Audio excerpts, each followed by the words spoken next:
If you're driving in town where there's some protection from the wind, visibility is okay. So are the roads. But if you get into an open area, then seeing becomes a much tougher task, and you'll notice the drifting. And if you're out on a highway or interstate, keep a sharp eye out for glare on the road, just like this stretch of I-29 in Fargo. It's a sure sign of those icy conditions.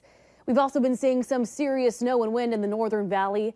High winds making visibility very poor and leading to several closures and cancellations in the Grand Forks area and further north. Depending on where you're driving in our area tonight, the conditions are changing.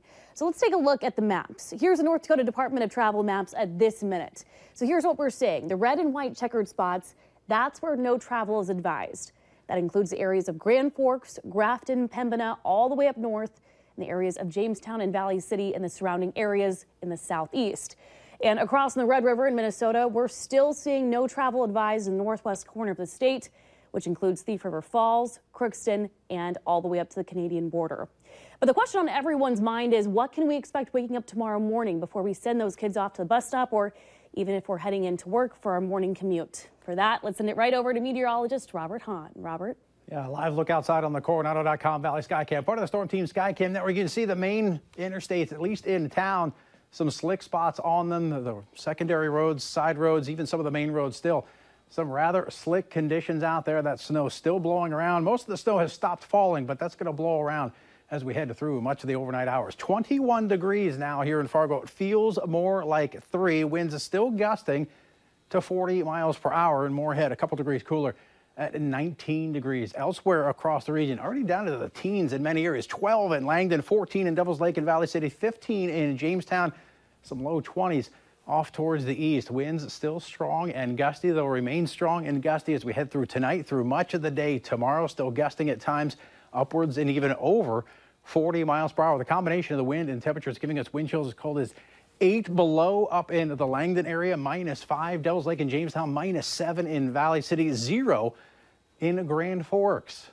Cloud cover, we've got some, especially in the eastern portions of the valley, starting to break up along and west of the Red River. Underneath these clouds, we do have still a little bit of snow making its way through parts of the valley, and maybe some brief moderate snow in this band from New Fulton down to Thief River Falls, just to the east of the Crookston area. That'll continue to slide off toward the east and may add some minor accumulations on top of what are already some very slick conditions across the region. Speaking of the region, heavier snow making its way through southern Minnesota. And in addition to the difficult driving conditions in North Dakota and Minnesota, much of eastern South Dakota under a no travel advisory as well, including pretty much the entire stretch of I-29. It's going to be a slow improvement as we head through the next couple of days.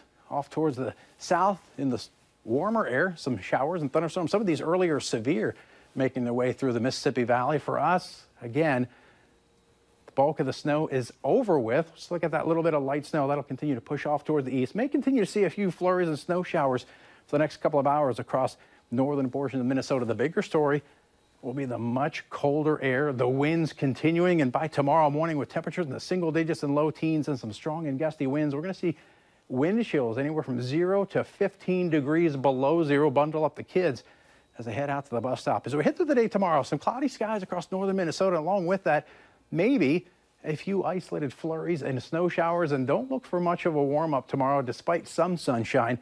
Only going to get up into the teens in most areas. And by tomorrow evening, already back into the single digits across northern portions of the valley. No more blizzard warnings. Winter weather advisory continues till midnight for much of the area. Winter storm warning for our far northeastern counties. Here in Fargo, we'll start off on a very cold note, 12. And again, wind chills below zero. And again, not much of a warm up. Mid-teens by your lunchtime. And we're going to top it out around 18 degrees. And throughout the day, it's going to feel much colder than those temperatures. In fact, wind chills below zero for much of the day. Picture of the day, supermoon in South Fargo. Thanks so much to Kyle for sending that in. Going to use that as the backdrop to our 7-day forecast. After some record-breaking highs last week, cold over the next couple of days. And it's going to be a breezy to windy day on your Tuesday. Teens for highs Tuesday and Wednesday. Low 20s Thursday and Friday with a chance for a few snow showers. Saturday looking good, albeit cold for early tailgaters on Saturday. More snow possible late Sunday and into Monday. And if you're ever curious about those conditions, if you're out for Bison game day, it's always important to have that Valley News Live Storm Team Weather app. Absolutely. And if you want to download that, you can download it for free. Just search VNL Weather in the App Store, and you will be all set with the latest forecasts and conditions. And after months of no snow or ice, it can take some time to remember how to drive safely in conditions like we saw today. Crashes are more common as roads become more and more slick and the visibility drops like the one that you see right behind me. The Minnesota State Patrol knows winter driving well and tells Valley News Team's Molly Casey it's all about preparation. You got to ask yourself, is it worth it? Winter weather driving conditions are unavoidable as the season drags on. But it's the first real storm of the season that pushes drivers to remember just how difficult it can be to navigate on the snow and ice. There can be a bit of a learning curve when we haven't had to do this for a while. Sergeant Jesse Grabo of the Minnesota State Patrol says whether it's a driver's first time on frozen roads or they are well seasoned, one piece of advice applies to both. Just by slowing down and driving accordingly can really make a big difference in keeping yourself on the road safely. As temperatures drop, Sergeant Grabo says it's important to check that your tires are properly inflated and have thick enough tread, your windows have been cleared of ice and snow, and that your windshield wipers are heavy duty enough for winter conditions. And always drive with caution. Even though you yourself might be a pretty good driver, we do share the roadways with some people that are maybe not as experienced, or simply not as good. Driving at night during the winter presents its added challenges, but Sergeant Grabo says the same advice applies to all hours. Slow down and never put anything before your safety. A little bit of patience will go a long way to help keep yourself safe and to get to point A to point B safely. From Moorhead, Molly Casey, Valley News Live.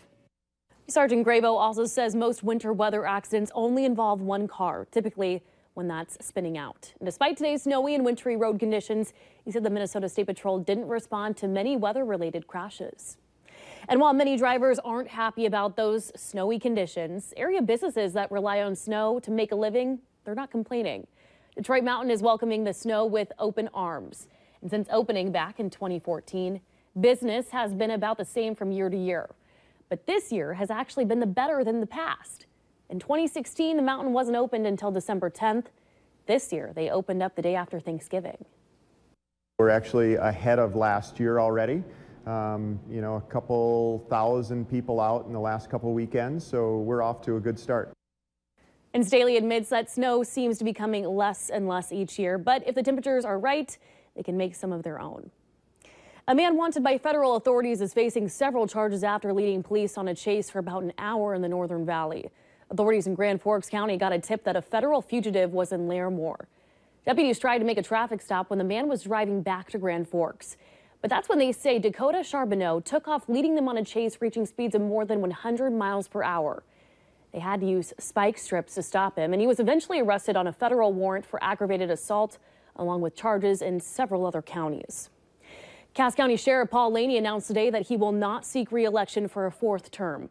Laney sent an email to his staff earlier today saying that after careful thought and reflection, he has decided to retire from law enforcement when his term has ended. Laney has been in law enforcement for nearly 30 years. He has 1 year left on his term, and his retirement will be effective December 31st of 2018. Former Minnesota Governor Jesse Ventura is denouncing American Sniper author Chris Kyle as an American liar. He says he's glad his 5-year legal battle against the former Navy SEAL and his estate is now over. At a news conference today, Ventura declined to say how much money he received for settling his defamation case. Then during the negotiations a second time, we've come to an agreement to where there won't be a second trial. HarperCollins, the book company, never vetted their authors. They didn't do any due diligence in this whole matter leading up to the book. And they likewise wouldn't apologize, so I'll end by just saying my apology is in the bank. Ventura also dropped a related case against HarperCollins publishers. He maintains that Kyle made up a story about punching him at a California bar or making despairing remarks about SEALs. And some good news. Minnesota Governor Mark Dayton says he is cancer-free. Dayton made the announcement earlier today while urging Minnesotans to get screened for cancer if they have risk factors or a family history of the disease. Reports say 70-year-old Dayton credited his own early diagnosis with helping him beat cancer. Dayton announced his prostate cancer diagnosis back in January and later underwent surgery to remove his prostate. Dayton has proclaimed this Cancer Screen Week in Minnesota. He says early detection is just as crucial, and that his cancer was caught before it could spread to other organs. The category is big money for 400. This North Dakota man won more than $18,000 on his first appearance on the hit game show Jeopardy! So who is Kyle Becker? The Bismarck native went home a winner on today's episode to the popular TV game show after nailing Final Jeopardy! You'll get a chance to see him tomorrow when he comes back as a returning champion. Becker graduated from Bismarck High School back in 2005. He's currently a research assistant at Vanderbilt University. You can watch Jeopardy! Weekdays at 5 o'clock on KX4. And the road to Frisco continues this weekend at the Fargo Dome. Valley News Live is your home for pregame coverage. Beth Hool and Alex Egan and the entire crew, they're going to get you started with the Farmers Union Insurance Bison football pregame show starting at 10 a.m., leading you all the way up to kickoff at 11. This week's game is going to be televised on ESPN2. The Supreme Court is allowing the Trump administration to fully enforce a ban on travel to the United States by residents of 6 mostly Muslim countries. We've got more on that still ahead tonight.